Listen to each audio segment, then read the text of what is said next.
how much homemade dog food should I feed my dog?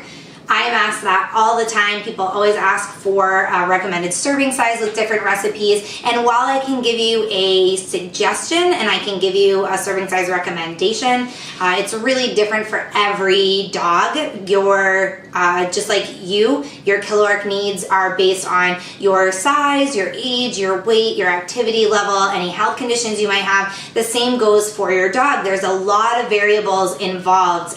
Even different breeds need different caloric intake as well as different nutritional needs. So calculating your dog's daily energy requirement, that is the first thing that you'll need to do to figure out the correct amount of food that your dog should be having every day. And your daily energy requirement is also called a DER, daily energy requirement. So that's what I'm going to call it from now on. So the first step is calculating your dog's DER. And to do that, you need to calculate his resting energy requirement, RER, resting energy requirement. Just so you know, because there's going to be a lot of technical terms and it might be hard to follow this video guide. If you scroll below, I've written this all out for you nice and clear so you can follow along step by step if you'd rather read it and see it out in front of you. So we're going to calculate that RER, which is the energy needed to perform essential body functions. If your dog is at rest, think of him just sleeping. His body is still doing certain tasks, breathing, heart function, digestion, all of that stuff. Those are just, if your dog is not doing anything else, he's just sleeping, resting, he's still burning calories and his body needs certain nutrients to do those kinds of functions. So that would be RER.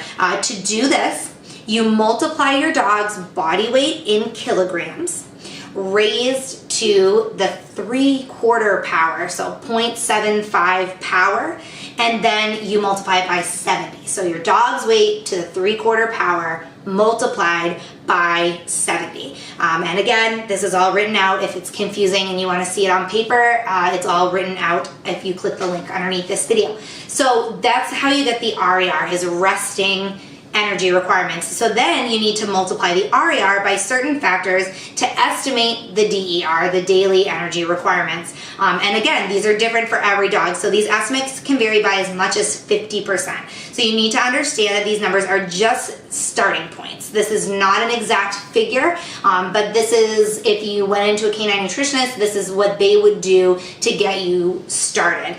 You'll still need to watch your dog's weight. You'll still need to keep tabs on his body and look for signs and symptoms in case something's wrong, loss of weight, gain of weight, things like that, to adjust accordingly.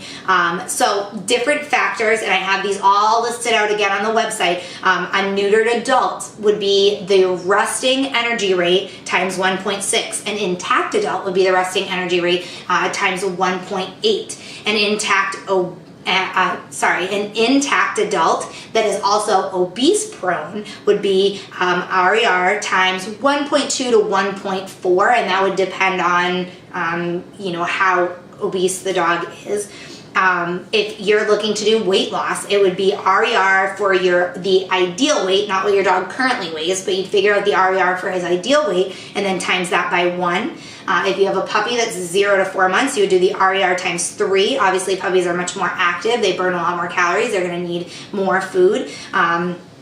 And there's a whole list in the written guide that you can see. So it's not easy, it's not simple, but this is a starting point again. So if you have questions, check out the written guide, and there's more information there as well. But these are the basic formulas that you would use to figure out to do a homemade dog food recipe calculator if you're looking for the correct portion size for your pet.